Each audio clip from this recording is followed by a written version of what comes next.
Hello my friends, and a very warm welcome back to my painting channel. And in this video we are going to be painting something a little bit special for myself. This is a character full of nostalgia called Brad. This is Brad Vickers from the Resident Evil 2 board game, and Zombie Brad, as you can see. This character is a character from the Resident Evil 2 video game that has been adapted into the board game. And Brad is an interesting character because he plays a part in a few of the video games. He plays a small part in the first, second and third video game. And if you're familiar with the video games, you'll know the character quite well. So, without further ado, we're just going to get stuck straight into painting Brad, and we're going to do what we always do. We're going to stick with doing the skin first, and I'm going to stick to my normal recipe. We're not going down the Citadel recipe. We're going to stick with my tried and tested Vallejo recipe here. If you've seen me paint skin before and you've watched this and you've learned and practiced and gotten used to doing this, you should be an expert at this skin technique by now. But we're starting off with a base coat of beige red. From there, we're going to look at painting the clothing. Now, the clothing can be a little bit difficult or a little bit more complicated than it seems at first. So what we're going to do is we're going to start with Avalanche Sunset for his jacket. Now, on some of the artwork on the box, it almost looks like he's wearing an orange jacket. But for nostalgia purposes and for looking through a lot of the reference photos and a lot of the pictures from the original games, Brad's actually wearing a yellow jacket. So we're going to paint this in a nice yellow colour. Avalanche Sunset, as you would have seen from some of my other videos, is one of my favourite yellows because this takes to the miniature really well. Now, normally yellows are quite thin, but this takes to the miniature really well, giving it a really good usefulness as a base colour. So this is the perfect place to start with that. Now we're going to move on and do the trousers. We're going to paint these trousers up in a great camouflage pattern, following again all of the reference photos and the pictures that we find of Brad. So what I'm doing here is I'm just base coating the trousers in US olive drab colour from Vallejo. And again, this is a really good colour. This is a really great base colour. This one tones down in a fantastic way with washes, but it also builds up really well as well. This is a really good mid-tone military style colour. So we're also going to paint the sleeves. We're going to do these using a ghost grey from Vallejo, and this again is a really good colour. This is a strange colour because this one isn't quite a grey colour, nor is it a white. Sort of an in-between, almost like a little bit of an off-white colour, which is great. This is kind of what we want because this is something that will tone down great, but also boost back up quite vibrant later and really stand off that yellow as well. So just going to be as careful as possible to paint both of these sleeves without painting onto the yellow of the jacket. And we're already starting to see some of the character and some of the colours really starting to pop already. So this is going to be a really fun, really interesting character to paint. So moving on to another one of my favourite colours with the dark rust from Vallejo. And we're just going to paint this across Brad's hair. Again, being very careful, as you can see, not to get this across the skin. So we're just using a very slight little bit of a dab technique just across the front part of the hair, just across the scalp. And then just painting that across. We're also going to paint the boots in the same colour as well. Again, very military style dark brown boots. And if you've watched the channel again, this is a colour that is fantastic to build multiple different colours on top of. So this is a really good base colour dark brown that you can build to get a lot of different tones and colours from. So if you want to paint something with a good leather effect, this is great for that. Or even if you wanted to go lighter and highlight and build this up into sort of like a mahogany browns and things, this is a great base colour to do so. So that's kind of what we're doing, is we're just painting the hair and we're painting the boots. And what we're also going to do, as I said, we're painting this in a camouflage pattern. So I'm going to use this just to dab the tip of the brush just across in a sort of randomized pattern. Now what I'm doing for this is I'm looking at a few pictures of Brad online. So I'm kind of working out where these little subtle bits of the camouflage are going to be. And we're just going to paint these straight on top of the miniature. I'm not going to worry too much about positioning sort of where they are to the green and things. What we're going to try and do though is we're going to try and keep the majority of the colour of those trousers that US olive drab, and we're going to add these smaller camouflage patterns so that they look a little bit more interesting, so they catch your eye in a smaller, more subtle way. We're going to do the same thing as we've just done with the dark rust with a Xandri dust from Citadel. Again, this is a really good colour. You can use khaki if you want, but this has got a slightly different, almost sandy tone to it. So Xandri dust is a really good colour for this. And again, just using the very tip of the brush, I'm just going to pick out some of the areas where this camouflage is going to be. So we can paint this just on top of the green, but it doesn't matter if we overlap a little bit on the brown, because the cool thing with camouflage is those overlapping tones is kind of what draws you into the camouflage and makes the effect work really well.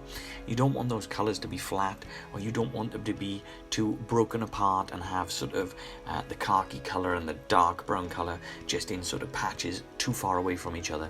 If they're overlapping, it creates the illusion that that camouflage pattern is doing exactly what it's built for.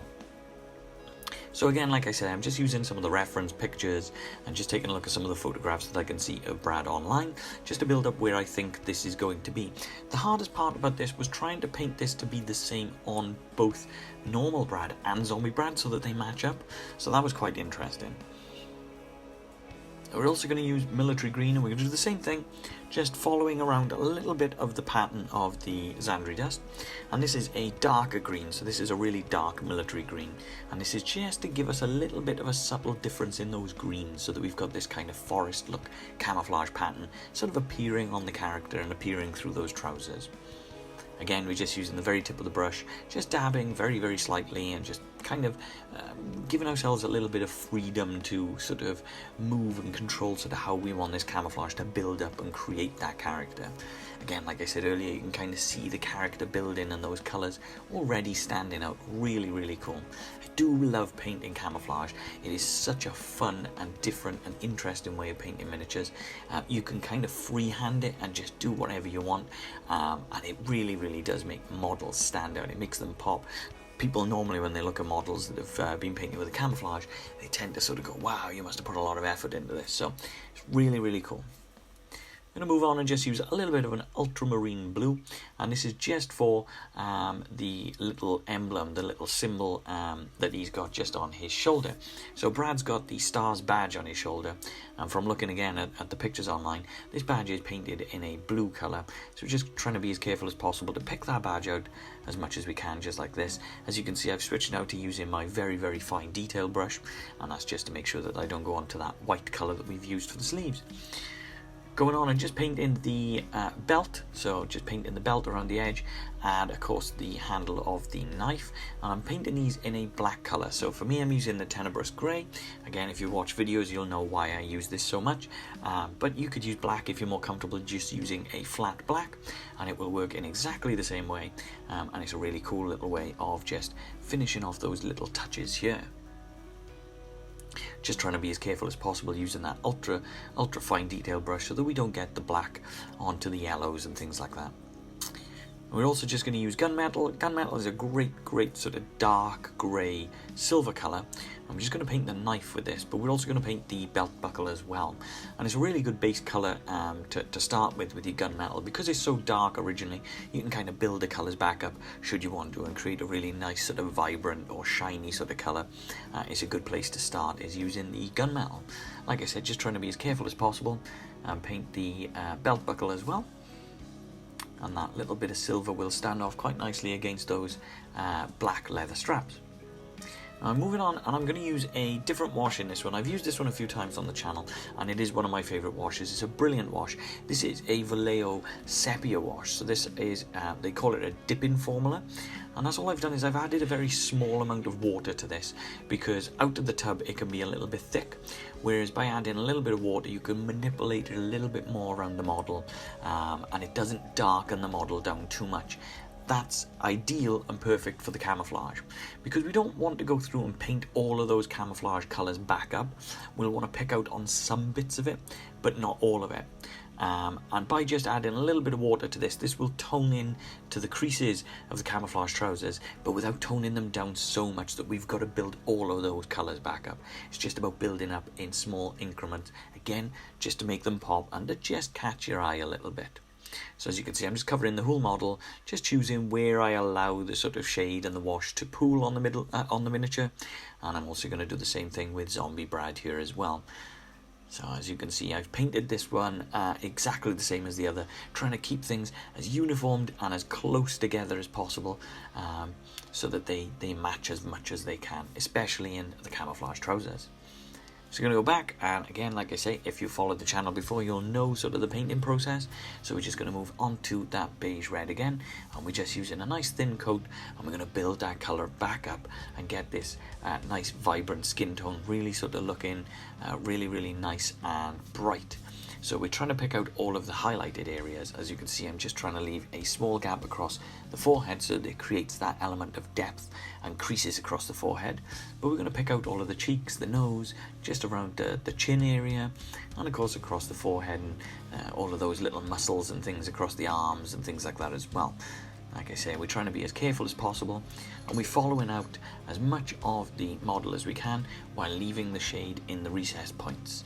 So as you can see, that's building the tone on the muscle and building the depth to the tone, the depth to those arms, and kind of showing off where the where sort of the muscle strands and fibers and things are across the arms.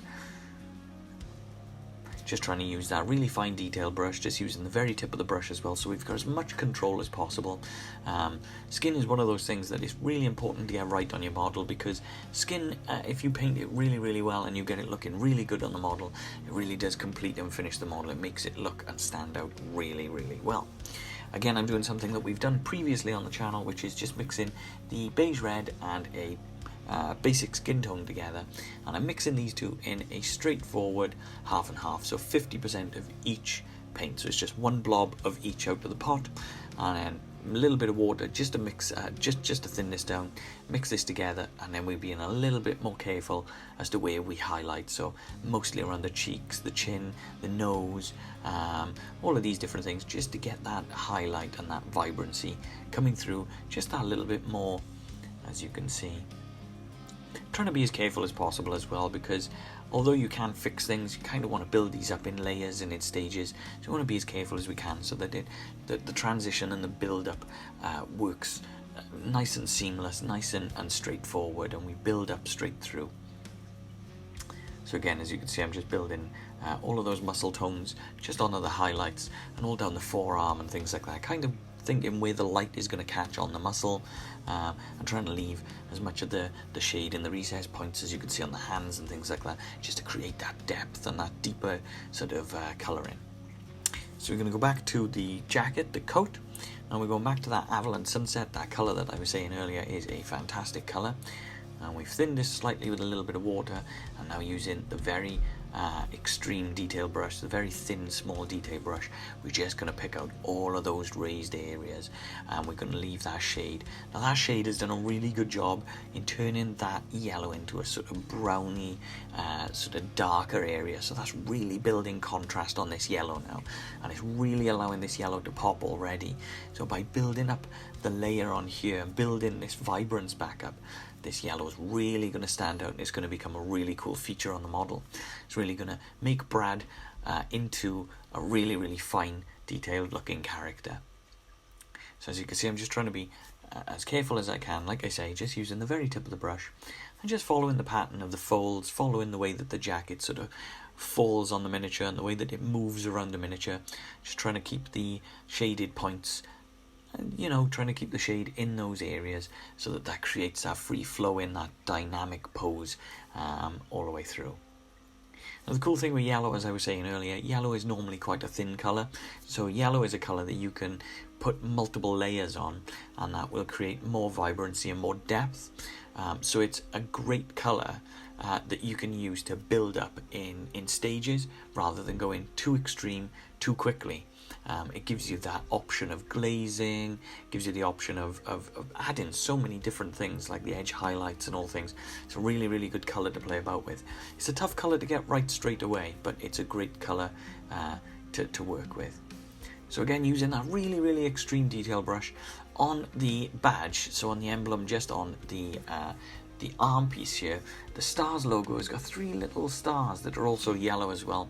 It's just going to be as careful as we can using that very tip of the brush just to add a little bit of yellow on there.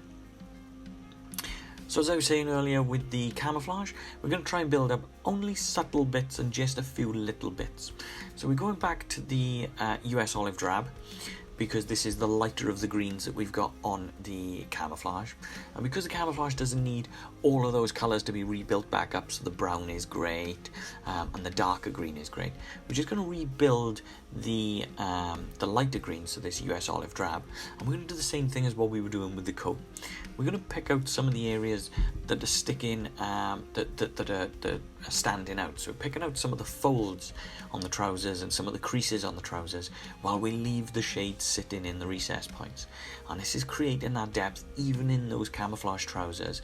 So even though the camouflage trousers look like they've done a good job already, we're just going to pick out those little subtle highlights, and that's really going to finish this effect off. It's really going to make this look like a really cool sort of camouflage effect, and it's going to give those little touches of colour that vibrance that they need just to make them pop.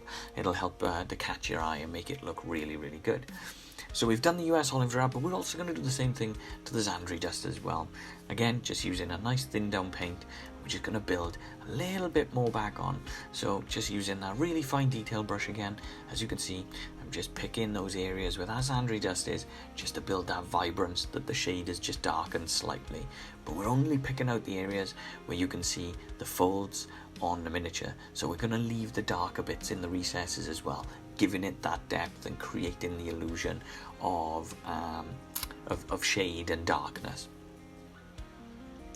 We're just going to then do the same thing with the sleeves. So we're going back to that ghost grey and just following the folds, as you can see with that fine detail brush, just picking out those folds in the areas where the highlighting is going to be, and leaving the shade in those recess points as well. You can push this again, you can boost the vibrancy on some of these things. So like with the jacket, you can boost like with a glaze of another layer of yellow. I didn't feel like it needed to, because I think the shade has done such a good job, and I thought the same thing with the sleeves. Because of this sort of ghost grey off-white colour has a really good vibrancy to it, I didn't feel like I needed to step it up to white any further. So this is quite a simple, easy to paint miniature. Is kind of like an easy guide, but it looks really, really cool. So I didn't feel like we had to push it too far and make it too difficult, just for the sake of it, if that makes sense. So there we go. Once the sleeves are done as well, we're just going to move on and just highlight those boots. And again, if you followed the channel, if you've seen me paint, you'll know that this leather brown from AK Interactive is another one of my favourites. This is a really good subtle way of boosting that vibrancy on leathers and browns and things like that, because we can build up the that really dark rust colour, and as we build it up, this is going to give us a really nice sort of leathery tone and a really good sort of area to start with as we build up again, so we can build up a little bit further. With this colour, I'm also adding a little bit just across to the front of the hair, so just across a few of the strands of the hair towards the front. I'm going to leave the back darker, so that gives us a little bit of a two-tone, so a little bit lighter at the front, darker at the back, giving a little bit more depth again. And again, something that I've done previously is just using leather brown and deep brown together. And again, this is just a half and half, so 50-50. Because deep brown is a very vibrant colour, it's part of the intense range. If you add too much of this into the other brown, it can take over a little. So just by using half and half will give you sort of the perfect amount to just get a nice vibrant boost just across those leathers. Just like so. So just trying to use the very tip of the brush to pick out as much as we can just around those boots. And we're going to do the same thing again, just across the hair. So we're just going to pick out a little bit towards the front, like I say, leaving the back area just that little bit darker, so it almost looks like the light is shining on the front of the model rather than the back. And again, creating that little element of depth and that little bit of character as well. And then for our final stage, we're just going to use a little bit of the technical Blood for the Blood God. And as I always say, less is more with Blood for the Blood God. Unless you've got gaping open crazy wounds, less is more. So what's great with this is we're just going to add a little bit of this across the knife, so it looks like Brad has actually used his knife to protect himself, and he's got a little bit of blood on there. We're not going to go too extreme, just something nice and subtle, a little bit of a dabbing motion, and that's all you really need. But where this is going to come into its own is on poor little zombie Brad. And with poor little zombie Brad, he has a wound just on his face, so we're going to add some of that blood into his mouth, and we're going to have that dripping just down the chest here and just across the neck. So this is looking like he's been bleeding all down himself. and he's also got a gaping wound just here on his left arm. So we're going to do the same thing again. Just going to fill that gap with all of this blood, and then we're just going to use our brush just to add a few little streaks of that blood just dripping down his arm as well. Add into that effect, add into that character. So again, less is more. We don't need to go crazy, we don't need to put loads and loads and loads, but just those little drips down the front and just a little drip down the arm is enough to build that character and make it look really, really interesting and really unique. And so there you go, that's Brad all complete. So you got both zombie Brad and normal Brad, both looking really, really great. All in all, I'm really happy with how they've come out. I think the yellow looks really great with that sepia wash. That shade really, really picks out the yellow. I think the camouflage has come out really, really great as well. And although it's been a little bit of an easy one this time, it's been really, really fun to do. You have to let me know in the comments what you think. I'd like to take a moment just to say thank you, as always, for tuning in and watching, for commenting and for sharing some positivity on the channel as well.